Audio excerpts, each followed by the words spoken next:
Hello and welcome to Ediora. I am Pratik. As we all know, today is 8th March और हम जानते हैं इस दिन को पूरी दुनिया में अंतर्राष्ट्रीय महिला दिवस के रूप में मनाया जाता है. A day which recognizes women's incredible achievements, raises awareness and encourages others to advocate for gender equality. Schools and colleges are getting more and more open to celebrating days like the International Women's Day. It's a sign of progress and they are teaching their students to respect and honor women. अगर schools और colleges इस दिन को नहीं मनाते हैं तो आज की जनरेशन महिला दिवस के महत्व को कैसे समझ पाएंगे. महिला दिवस की बात करें तो महिला दिवस अब हर साल एक रिवाज बन गया है और यह दिन हम सभी को महिलाओं के अधिकार, समाज में उनकी स्थिति और उनके महत्व की याद दिलाता है और उसके प्रति सेंसिटिव बनने में प्रेरणा भी देता है. When we talk about the conditions of women in the society, then we understand that even today they have to undergo hardships and struggle. यह संघर्ष हमें आज के समय की बहुत सी सफल महिलाओं के जीवन में भी देखने को मिलता है. जैसे कि हम बात करें रानी रामपाल की, जो भारतीय महिला हॉकी टीम की कैप्टन है, जिनके कैप्टनसी ने भारतीय टीम को 3 बार के चैंपियन ऑस्ट्रेलिया को हराने में मदद की और भारत उनके कैप्टनसी में पहली बार ओलंपिक के सेमीफाइनल में पहुंचा. Isn't that great? But do you know the hardships she had to endure to reach the top position? No hurdle prevented her from achieving her dreams. उनके बचपन में वह अन्य प्लेयर्स को खेल खेलते हुए देखने में घंटों स्पेंड करती थी, लेकिन खुद कभी नहीं खेल पाई क्योंकि उनके पिताजी एक मजदूर थे और उन्हें खेल संस्थान की फीस देना उनके कैपेसिटी से कंप्लीटली बाहर था. शुरुआत में उन्होंने एक टूटी हुई हॉकी स्टिक से खेलना शुरू किया. उनके पास जूते तक नहीं थे खेलने के लिए. शुरुआत में कोच ने भी उन्हें सिखाने से मना कर दिया क्योंकि वह रानी को मालनरिश्ड यानी कुपोषित मानते थे. Even her family refused her to play the game and said, लड़कियां घर का काम ही करती हैं और हम तुम्हें स्कर्ट पहनकर खेलने नहीं देंगे. आप सोच सकते हैं कि ऐसी विपरीत कंडीशन में जब आपके फैमिली वाले भी आपके साथ ना हो तो कोई भी काम करना कितना मुश्किल हो जाता. पर उनकी कमिटमेंट और उनके विल पावर को देखते हुए, ना चाहते हुए भी उनकी फैमिली वालों ने आखिरकार उन्हें हॉकी एकेडमी में जाने की मंजूरी दी. एकेडमी में हर प्लेयर को जरूरी था कि प्लेयर्स रोज 500 ml दूध अपने साथ लाए, पर उनकी फैमिली छोटी सी चीज को भी एफर्ट नहीं कर सकती थी. किसी तरह केवल 200 ml दूध का ही इंतजाम हो पाता था. रानी किसी को बिना बताए पानी को दूध में मिलाती थी ताकि 200 ml 500 ml लगे. Isn't this sheer willpower? Undying and unflinching zeal to play the game she loved the most playing. फिर अपने स्टेट का रिप्रेजेंटेशन करने और अलग अलग तरह के चैंपियनशिप में खेलने के बाद उन्हें नेशनल टीम से बुलावा आया और वो भी केवल 15 साल की छोटी सी उम्र में. Just imagine when most of the children who do not even decide their careers at 15, and here we have a gem of a person who not only represented the nation but also raised the country's image in the world. How inspiring and proud feeling is this, isn't it?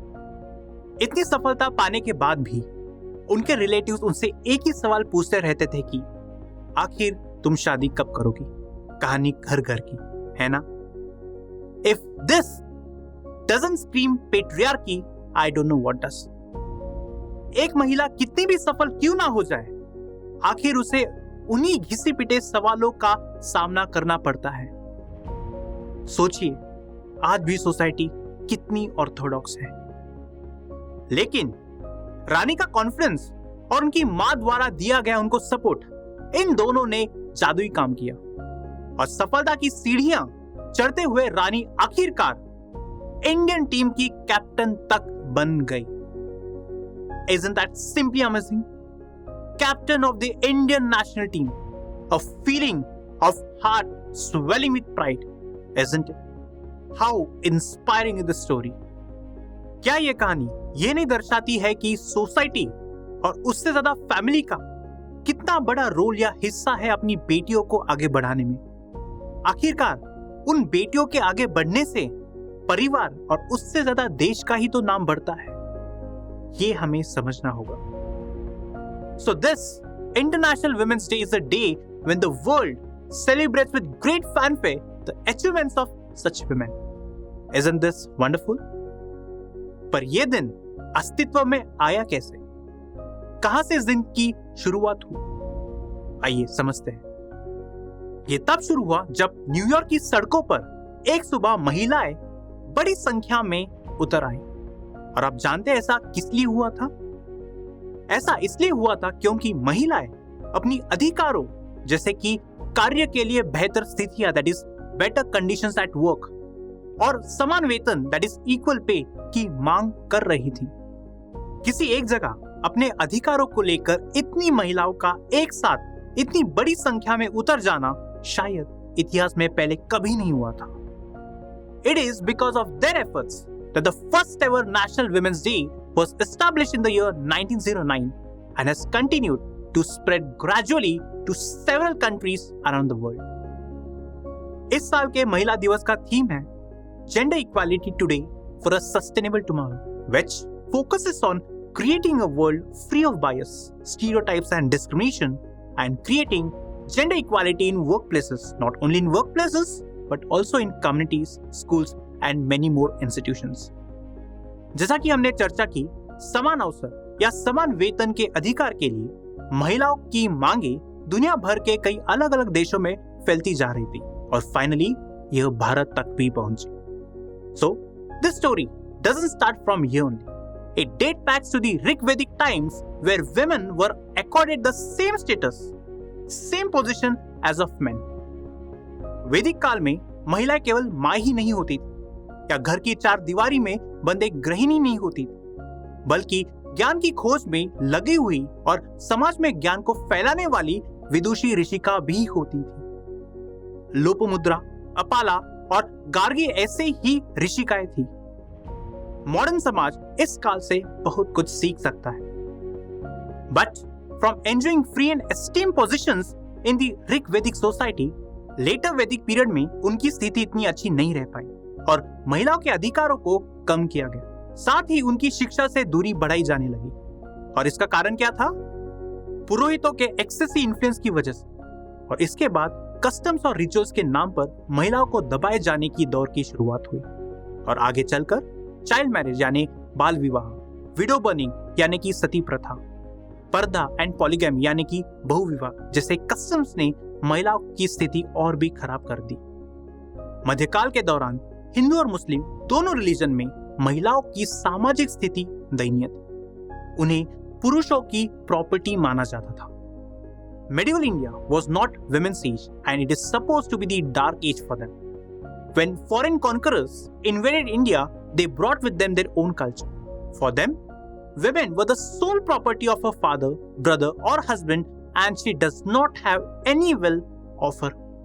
This type of thinking also crept into the minds of Indian people and they also began to treat their own women like this. In order to protect them, Indian women started using पर्दा, a veil, जो उनके शरीर को ढकता था, पर उसने उनकी आजादी पर नेगेटिव प्रभाव भी डाला। And then coming to the British era, British काल, इस अवधि में सती प्रथा, बाल विवाह और कई अन्य सामाजिक बुराइयों को भारत समाज से प्रतिबंधित करने का प्रयास किया गया। इतना ही नहीं, अंग्रेजों ने विडो रीमैरिज को भी प्रोत्साहित किया और उन्होंने इसे वैध यानी कि लेजिटिमेट भी बनाया। इन सभी सामाजिक सुधारों के पीछे मुख्य नायक या मुख्य पात्र महान भारतीय समाज सुधारक थे, जैसे राजा राम मोहन रॉय, ईश्वर चंद्र विद्यासागर, B.R. आम्बेडकर जैसे अनेक महापुरुष थे। कई कानूनों ने विवाह, विरासत यानी इनहेरिटेंस और गोद लेने यानी एडॉप्शन के मामले में हिंदू महिलाओं की स्थिति के अपलिफ्टमेंट में योगदान दिया। Now, talking about the women who played a key role during the freedom struggle by helping their male counterparts to fight the British and also towards the upliftment of women in the social sphere, we have great women like Pandita Ramabai, Sarla Devi Chaudhary who founded Bharat Shri Mahamandal, Mridula Sarabhai, Sarojini Naidu, Bhikaji Kama, Aruna Asaf Ali etcetera, इन सभी महिलाओं ने आजादी के लिए लड़ने के अलावा किसी ना किसी तरह से महिला शिक्षा को भी बढ़ावा दिया और पूरे भारत वर्ष में महिलाओं की सामाजिक आर्थिक यानी कि सोशियो इकोनॉमिक और राजनीतिक स्थिति में सुधार किया। Then not only Indians but also women from abroad felt the pain of the Indian masses and then contributed towards uplifting the social and political dynamics of our country, like we have Annie Besant and Sister Nivedita, who raised their voices for the equality of man and women, rights of workers, land reforms, etc. और साथ ही हमें उन हजारों और लाखों महिलाओं को भी नहीं भूलना चाहिए जिन्होंने non cooperation movement, civil disobedience movement and quit India movement में योगदान दिया, जिसने ब्रिटिश साम्राज्य को हिलाकर रख दिया था, जिसकी वजह से ब्रिटिश शासन लगभग समाप्ति की कगार पर आ गया था। तो सोचिए कितना इंपॉर्टेंट था उन महिला वॉरियर्स का योगदान जिन्होंने इस भारत जैसे देश को आजादी दिलाई, है ना? Now comes the year 1947, India's independence.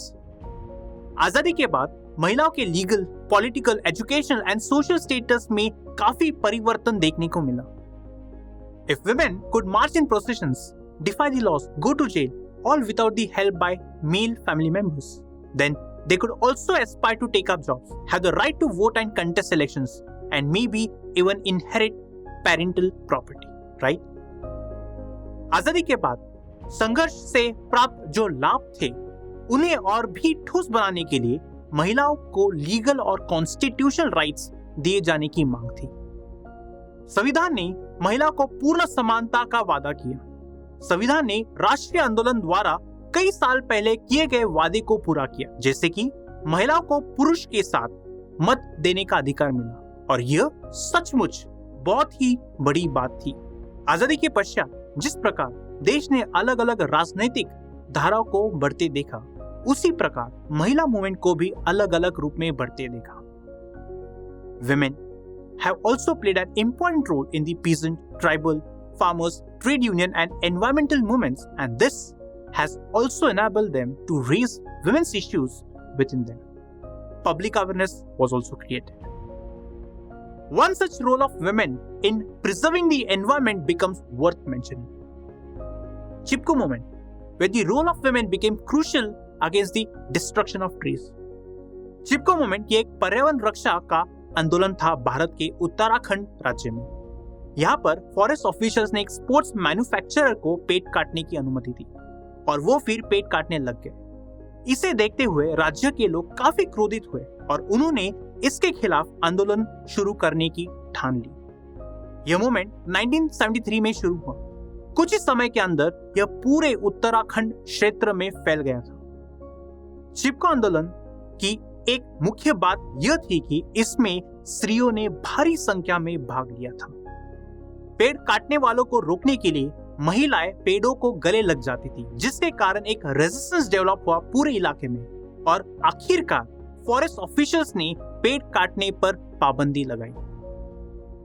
पर्यावरण के लिए महिलाओं के द्वारा चलाए गए इस अभियान के परिणाम दशकों तक देखने को मिला, क्योंकि भारत में पर्यावरण को लेकर आगे बढ़ने वाले बहुत से कानूनों और नीतियों में इस आंदोलन की गूंज सुनाई पड़ती है। यह है कमाल जो कुछ ग्रामीण महिलाओं ने दिखाया और ये महिलाएं ना पूरे देश के लिए बल्कि विश्व के लिए एक आदर्श बन गई है। But in recent years, the role and status of women has undergone some drastic changes due to globalization and commercialism. और ये जो परिवर्तन है पॉजिटिव और नेगेटिव दोनों तरह का रहा है। आईटी बूम के साथ महिलाओं की भूमिका बहुत बढ़ गई और साथ ही इसने उन्हें पेट्रियार्की की जो ऊंची दीवार थी उसे भी ढाने में मदद की है। The women have scaled new peaks in their life in every sphere, be that in politics or sports or economic sphere. Take for example Sania Mirza, who fought against all the odds to become a pro tennis player and raise India's status altogether on a new level. Or take the example of Geeta Gopinath, who is an Indian American economist serving as the first deputy managing director of the International Monetary Fund. Or for that matter, take the example of Mithali Raj or Jhulan Goswami, who despite odds reached to a legendary figure in the global cricket. And talking about Mary Kom, my heart skips a beat for a moment for the way she has struggled all throughout her life and has won 8 world championship medals. No other boxer, either male or female, in this world holds such an accomplishment. Phenomenal, isn't it? और हम Kalpana Chawla, Sunita Williams और टेसी थॉमस जैसे महिलाओं को भी कैसे भूल सकते हैं? इन महिलाओं ने न केवल पेट्रियार्की पर आधारित सामाजिक व्यवस्था को चुनौती दी, बल्कि कई आकांक्षी दैट इज एस्पायरिंग लड़कियों या महिलाओं को बाधाओं से लड़ने और उनके सपनों को पूरा करने और हमारे देश का नाम रोशन करने के लिए पंख दिए हैं। All these achievements doesn't mean all is hunky dory, यानी सब कुछ खुशनुमा ही नहीं है। With the increase in opportunities of jobs for women also came the burden that is of looking after the family. Women had to take care of their job and also look at the household chores. जबकि पुरुषों के मामले में ऐसा नहीं होता, जो घर आने के बाद आराम या मजे करते हैं। इसके अलावा इस दौर में महिलाओं के खिलाफ अपराध कम नहीं हुए, बल्कि ये कई गुना बढ़े हैं। Crimes of rape, molestation at the workplace, acid attacks have put the women at great risk. And then, how can we forget the horrifying Nirbhaya case of 2012, where a 23-year-old woman was brutally assaulted and raped? यह कितनी दिल दहलाने वाली घटना थी। इस घटना की याद हमारे अंदर सिहरन पैदा करती। This case became a crucial turning point for India's feminist movement. यह अकेली घटना नहीं है जिसने देश को हिलाकर रख दिया था। कई घटनाएं जैसे Hathras case, Unnao rape case, Kathua rape case और Hyderabad rape cum murder case, जिसने देश के महिलाओं के खिलाफ होने वाले सेक्सुअल ऑफेंसेस की गंभीरता को उजागर किया था। Despite having stringent laws and provisions, the rate of criminal cases isn't decreasing. What can be the reason? Unfortunately, the execution of the convicts, as in the Nirbhaya gang rape, is having no effect on criminals. When the execution took place, it was assumed that it would send a strong message to perpetrators of such crimes, but the increasing number of crimes tells a very different story. As per the horrifying statistics, NCRP के नए data के अनुसार भारत में हर 16 minute में एक महिला के साथ रेप होता है। In 2019, the country had recorded 88 rape cases every day. One reason for this is poor conviction rate, सजा मिलने की दर, and the long road to justice, and also absence of forensic lab. Fast-track courts and investigators are also partly responsible for this. अब मैं घटना का जिक्र करना चाहूंगा जो मैंने कुछ साल पहले पढ़ी थी, और यह घटना अंदर से इतनी हिलाने वाली थी कि यह मेरे जहन में आज भी बनी हुई है। यह भारत के पंजाब राज्य की एक कहानी है, जहां एक महिला जिसने अपने तीसरे लड़की को जन्म दिया था, उसे उसके पति ने धमकी दी थी कि जब तक वो अपनी तीसरी लड़की को मार नहीं देती, तब तक उसे घर में घुसने तक नहीं दिया जाएगा। और महिला मान भी गई और उसने उस बच्ची को घर के आंगन में ठंड में खुला छोड़कर मारने का सोचा, और ऐसा सोचकर उसने किया भी यही, और रात भर बच्ची को बाहर ठंड में बिना कपड़ों के छोड़ दिया। पर सुबह उठकर जब वो दृश्य देखती है, उसे देखकर वो हैरान रह जाती है। अब तक बच्ची का शरीर ठंड से बिल्कुल नीला हो चुका था, but the girl was still alive to her utter disbelief. फिर उस महिला ने सोचा, जब 3 दिन की उसकी बच्ची मौत तक से लड़ सकती है, तो क्या वो खुद अपने पति के खिलाफ खड़ी नहीं रह सकती है? How gut-wrenching and revealing is this story. I'm sure this story must have definitely brought shiver down your spine, right? लेकिन आप मेरे साथ ये भी मानेंगे कि यह अकेली कहानी नहीं है जो महिलाओं या लड़कियों के साथ होने वाले भेदभाव को दर्शाती है। हम सभी आए दिन दहेज हत्या यानी कि डाउरी डेथ, बलात्कार और एसिड अटैक जैसे घटनाओं को सुनते ही रहते हैं। दुर्भाग्य से अनफॉर्चुनेटली दहेज अभी भी भारतीय समाज में न केवल ग्रामीण या कम साक्षर लोगों के बीच बल्कि संपन्न वर्गों के बीच भी प्रेवलेंट है। क्या ये शर्मनाक नहीं है? For a matter of fact, even the highly qualified IPS officers take dowry when they themselves must have written an essay on women empowerment and against the practice of dowry to clear the examination. And most astonishingly, the rates are fixed for an IPS officers and so on. ये बदलना होगा। दहेज के मामले के खिलाफ महिलाओं को खुद आगे आना होगा और संघर्ष करना होगा। अगर हमारे समाज को आगे बढ़ाना है तो इसे खत्म करना ही होगा, no matter what. What do you think?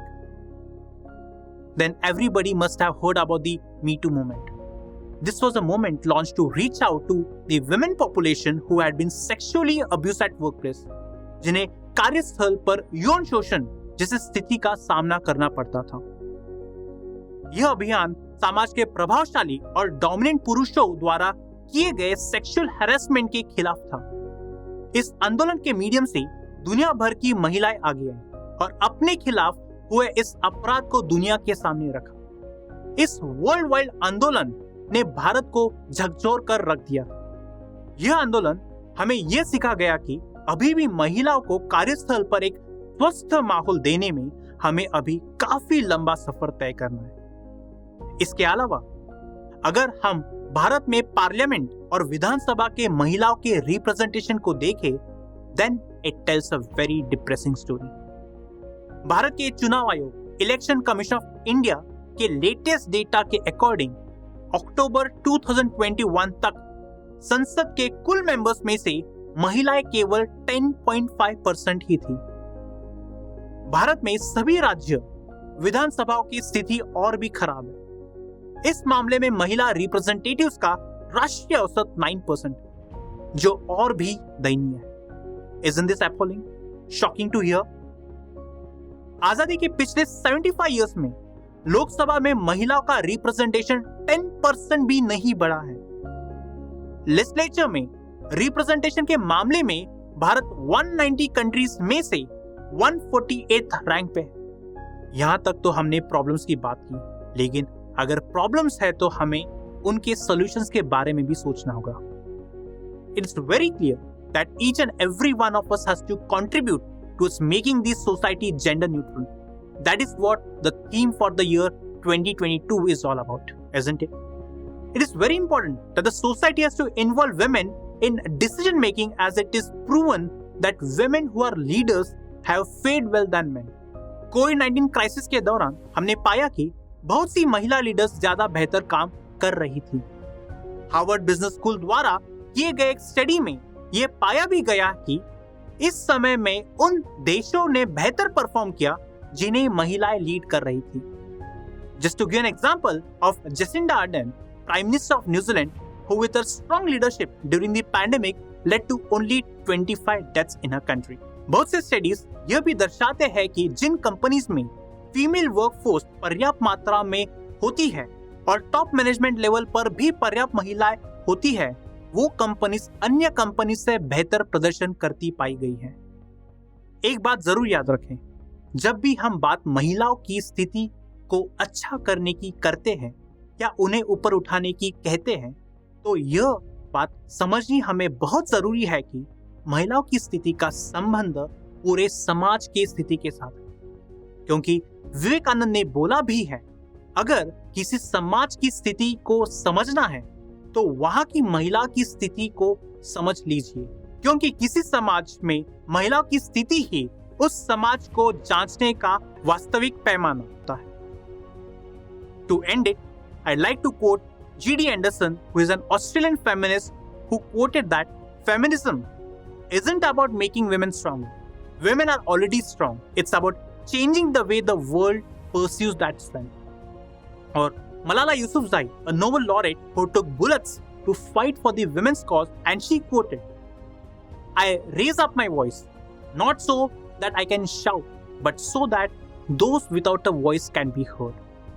We cannot all succeed when half of us are held back.